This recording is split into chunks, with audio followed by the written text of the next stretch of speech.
প্রথমত হচ্ছে একটু স্মৃতিচারণ করতেই হয়।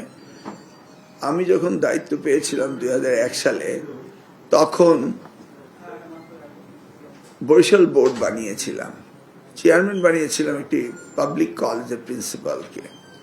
বিশেষ শিক্ষা প্রশাসন এসে বলল যে আমি নাকি ট্র্যাডিশন ব্রেক করেছি, অর্থাৎ সরকারি শিক্ষকের মধ্য থেকে নিতে হবে, এটা tradition, but that's not the rule.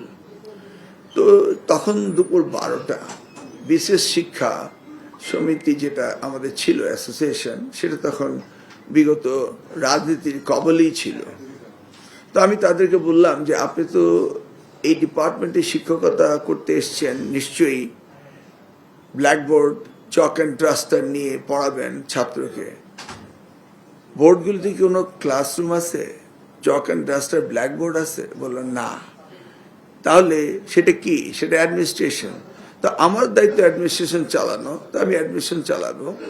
আপনি যান, শিক্ষকতা করবেন, কোথায় ব্ল্যাকবোর্ড, চক, ডাস্টার এবং আপনার ছাত্র শিক্ষার্থী রয়েছে সেখানে যান। তার সাথে সাথে ঘড়ির দিকে তাকিয়ে বললাম, এখন দুপুর 12টা বাজে। Who gave you the permission to come here in absence of your classroom? You are not authorized to come here this time. তো আমি এই কথাটা স্মৃতিচারণ এই কারণে করলাম যে আপনি শিক্ষকতা করবেন, ক্লাসরুম ছেড়ে আন্দোলন করবেন, এটা তো হতে পারে না। আপনাদের দাবি দেওয়া যেভাবে আসা সেভাবে আসবে, আমরা সেগুলিকে অ্যাড্রেস করব। এমন তো না আমরা অ্যাড্রেস করছি না, আমরা করব। কিন্তু রাজপথ দখল করে তো দাবি দেওয়া আদায় করার কোনো প্রয়োজন নেই, কারণ আমরা দাবি দেওয়া আদায় করতে করতে এইটুকু পর্যন্ত এসছি।